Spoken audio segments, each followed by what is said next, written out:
Ayan, hello po. Magandang umaga. Magandang gabi, no? Kung nasang panig tayo ng mundo. Sa Pilipinas po ay gabi na. Ayan, alas 10 na nga. O yan, pasensya na kayo, ha? Ito po ay maraming nasikaso. Hindi nagpunta po akong doktor ko eh. Ang doktor ko po ay alas 5 hanggang alas 8. Ayun. O di kami ginabi-gabi na. O iyan, ito kaninong reading itong ating makukuha ngayong gabing ito. Meron tayo ritong 4 of Pentacles. Ayan, para sa unang card natin. Ayan, tingnan pa nga natin. Pasensya na kayo ha. Gabi na tuloy. Di ba? Sana marami pang gising. Uy, meron tayo ditong Queen of Cups. Ang ating Queen of Cups. O, ayan. Tingnan pa natin, ha? And, meron tayo ritong 2 of Swords. Ayan. Ito pang isa. Ibigay na natin. Meron tayong Ace of Wands. Ganda, ha? Okay po. Ayusin nga natin. Ayan. Pantay na. Okay po. Tignan pa natin. Ayan. Kung kanino itong reading na ito, ha? Natin makukuha. And meron tayo ritong 4 of Wands. Okay.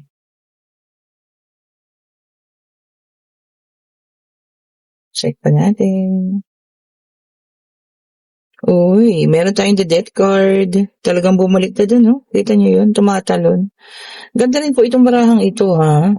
Ayan. See? And, dalawa. Meron tayong the Lovers. And, medyo, sexy lagyan natin ng ganun. Ayan. And, meron tayo dito sa ating, pinaka-last card, the 3 of Pentacles. Ayan. Okay po. So, meron tayong nakikita rito na sobrang nahihirapan sa ngayon. Ayan. Nahihirapan in a sense na talaga namang hindi po din naman ganun kadali, di ba? Yun nga, maiwanan, maipagpalit, Kasi nga meron tayo rito, tignan nyo. Ayan. Queen of Cups na sobrang emosyonal. Nagkaroon ng pagtatapos ang relasyon na ito, Ayan. Nagkaroon pa ng, parang biglaang nagkaroon pa ng problema sa isang, sa financial. Ayan. Kahawak kasi doon. So, alam mo yun, yung pagtatapos ng relasyon na yun, parang naging rin, eye-opener dahil dito sa kanyang, kaperahan, Parang nagkaroon din ng, nasabay pa, kumbaga, yung problema. Dito sa love life, ayan, pagtatapos na. So, maraming emosyon ang umiikot ngayon sa damdamin, kung kanino man po ito, kung sa iyo man to, sa kanya, or kung kanino man, sabi ko nga, maraming emosyon, sobrang dami po, mga pag-alala dun sa mga nakaraan, ayan. Ayan pa, desisyones, ayan, pagdidesisyon. Hindi naman din kasi namin masasabi sa iyo na talagang, alam mo yan, tapusin mo na ngayon na as in now na. Kasi mahirap po, diba? Hindi nga, ulitin natin, hindi naman kasi yun ganun kadali. Diba?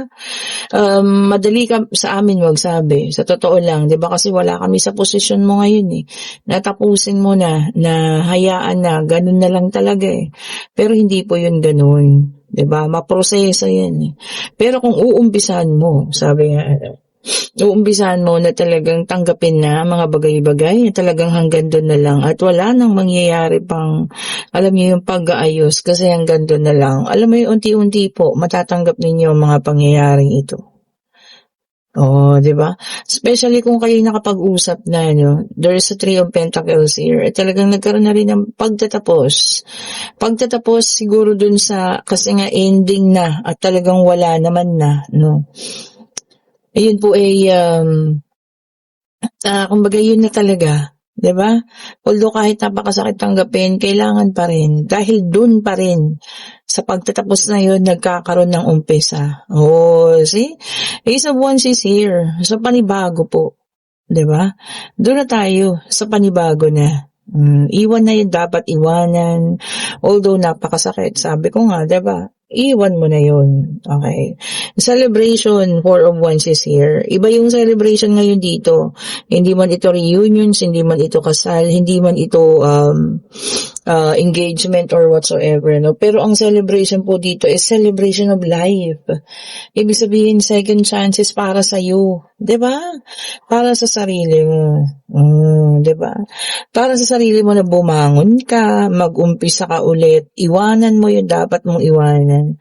Bitawan mo yung dapat mong iwanan. 'Di ba? Oh.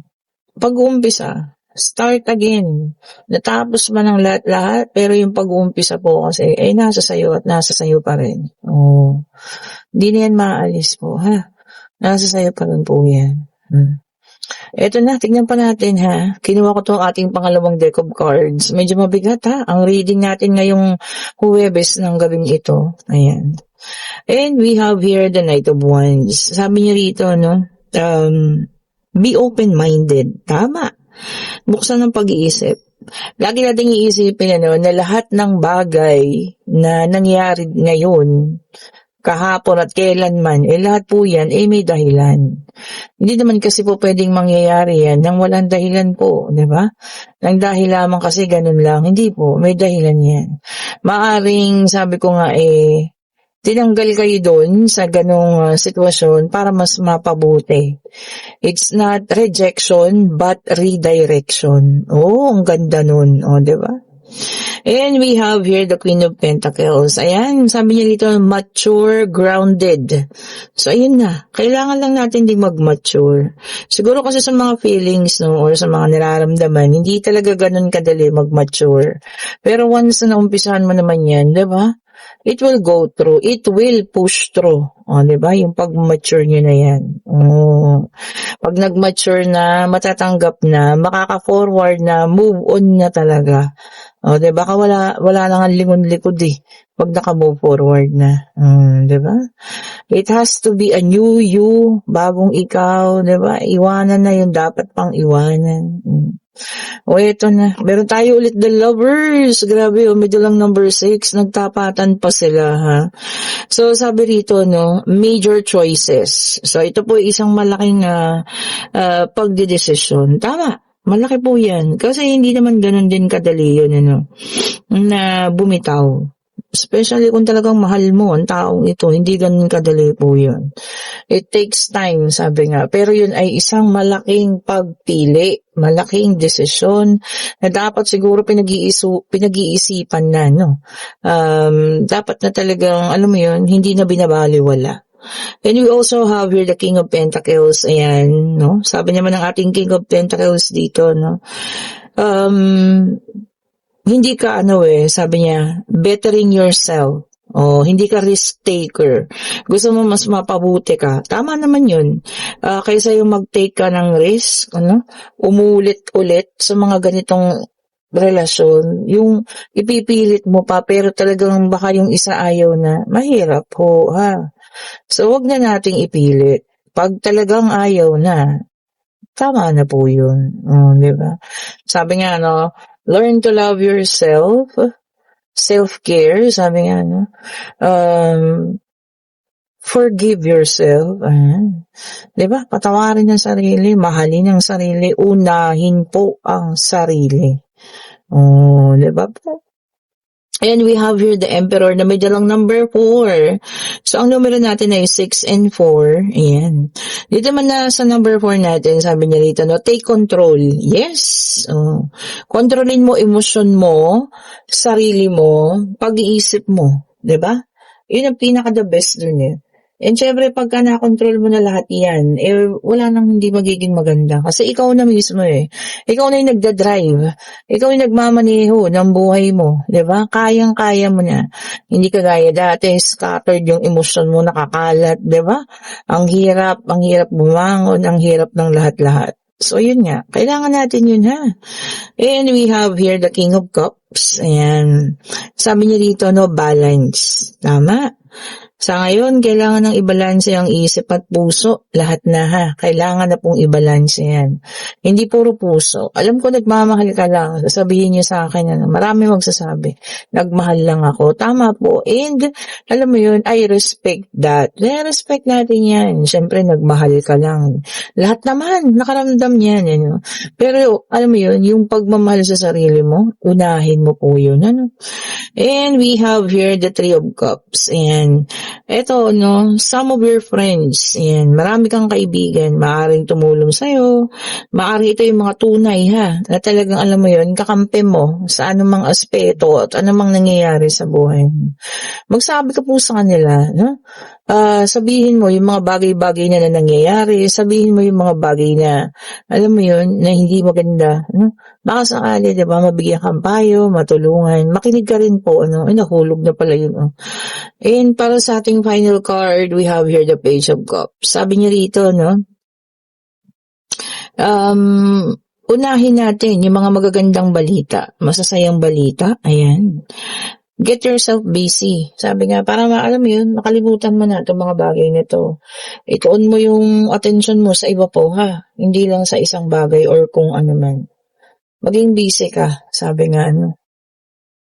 Kumuha ka ng mga bagay na makakatulong sa'yo, diba? Magnegosyo, ganyan. Yung madadivert mo yung attention mo at hindi na po dito sa isang taong ito. Oh, diba naman? O, eto na. Pinangukuha ko tong ating pangatlong deck of cards. Ayan. Alam nyo, hindi ko alam ha, pero alam nyo, naluluha yung mata ko. Siguro ramdam na ramdam ko yung emosyon ng taong ito ngayon. Sobra-sobra yung hirap, pain na nararamdaman niya because of the breakup. Dahil siya naiwanan. And we have here the Queen of Swords, air sign. O, ayan, ito po ay para sa inyo, para sa kanya, para kung kanino man. Sabi niya rito, no? Coldness or panlalamig ng isang tao. Ang iba sa inyo makakaranas ng ganyan ha. Partner man ito, kaibigan, kamag-anak, ba't biglang maglalamig yung mga yan? Maaaring nakuha na yung gusto sa inyo, no? Kaya ganyan na. Di ba may mga ganon? Nakuha na kasi yung nais. Di ba po, no? Mahirap kausap yung mga ganyan, ha? Mahirap din pakisamahan. We have here the Wheel of Fortune, fire sign, Aries, Leo, and Sagittarius. Sabi niya rito, no? Resistance to change, naka-reverse kasi. So, ibig sabihin, ayaw niyo rin magbago. Yung iba sa inyo ha, ayaw, gusto ganyan lang, ayaw nang umalis sa sitwasyong ganyan, wala na kaming magagawa, dahil ibinigay na namin ng lahat ng payo, kung ayaw mo talaga, wala tayong magagawa ha. And we have here the Strength, the fire sign ulit ito. Sabi niya rito, no, courage, tapang, tama. Alam niyo yun, kailangan lakasan ng loob, tapangan, especially yung mga tao sasabihin, hindi ko kaya, hindi ako makakaalis. Hindi, kaya mo yan. Diba? Kayang-kaya niyo po yan. Especially kung talagang tatapangan ninyo, no? At lalakasan yung loob. Kayang-kaya niyo po. Makapagbagong buhay, maayos ang buhay ninyo, at makaalis sa lahat ng mga naramdaman na hindi maganda. And we have here the Nine of Swords, air sign ulit. So, meron tayong air, fire, air. Ano yan? Ano? Sila naman na yung namayani. Ayan. Yung iba naman sa inyo po rito ha, nagkakaroon ng trauma. Ba't kayo natutrauma? Alam niyo yun, natutrauma. Ibig sabihin nito, sobrang tumatak sa inyo ang mga ganong pangyayari at medyo nadadala ninyo ha. Kung ano man itong trauma ninyo, naku po.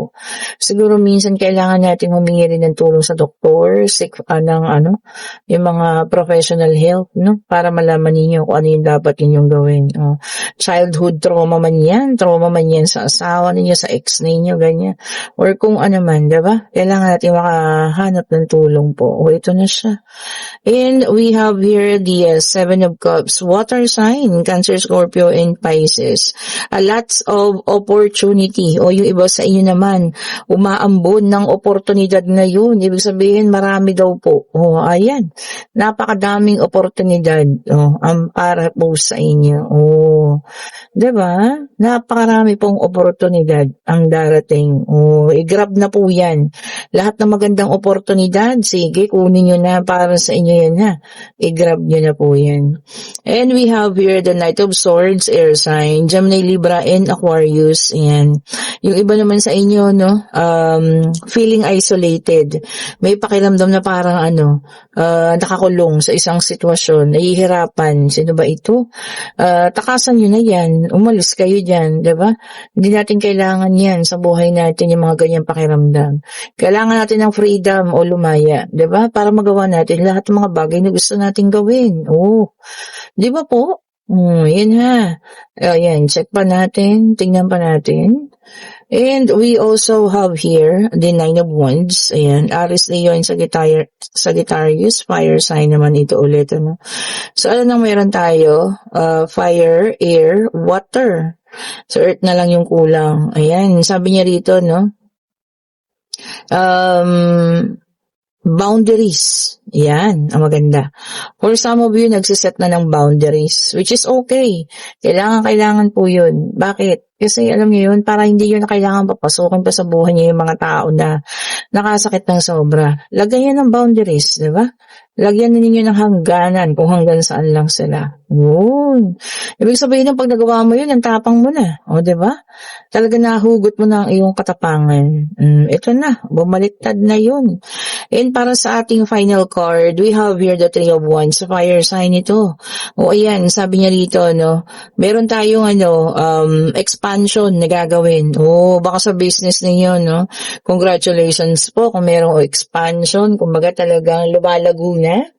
Gumaganda na ang business, ano, congratulations po sa inyo. O kung sino man dyan, mini business man yan, big business, ano, medium business, kung anong klase, no, basta may paglago na darating po para sa inyo. Ayan, ay pwede na kayong magtanong pala. Ito na. Pag-ibig, financial, pangyayari, kung anong gusto nyo malaman. Ayan po, no. Ayan, kung ano man ang gusto nyo malaman, itanong na ninyo. Yes and no card, ano po ang sagot ninyo sa kanilang katanungan po? Isa lang po ha, isang tanong lang, ayan, ayun na. Oh, surprisingly, nandoon kanina ang Queen of Cups at nandito na naman siya, and yes po ang sagot. Sabi niya rito, no, emotions because for some of you na napaka-loyal, no, yung ginawa mo ang lahat para, alam mo yun, hindi masira ang relasyong ito. Pero alam mo yun, nangyari pa rin doon sa mga bagay na ayaw mo sanang mangyari. Faithful ka, loyal ka, romantic ka, nandun na lahat eh. Pero nangyari pa rin. O ibig sabihin po yan, talagang hindi siya para sa inyo. Pero kung, sabi ko nga, no, paglipas ng panahon at para sa inyo talaga, kahit ano man ang nangyari, babalik at babalik po ito. Babalik at babalik ang taong ito kung para sa inyo talaga. O, diba? Kung nagugustuhan yung ating reading, pa-like, pa-share, pa-subscribe, and hit the notification bell para lagi kayong updated sa mga bagong videos na nare-release natin. At kung gusto yung umorder na ating mga bracelet, ayan, nagagandahang bracelet. Ayan, hindi ako natuloy sa JNT kanina, tinanghali kong gising. Bukas na lang po ha, may oras naman tayo para bukas makapagpa-JNT. Mag-order na po kayo, ayan, at para maisabay na bukas. Kung gusto rin ng private reading para bukas, kayo po yung mag-chat na at meron pa tayong mga tira-tirang oras dyan na pwede po kayong magpa-reading. Okay po.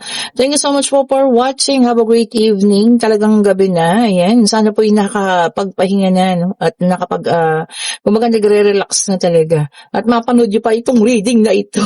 Pasensya na kayo. At ginabi-gabi na. Have a great evening po sa lahat. Stay safe po. Bye-bye po.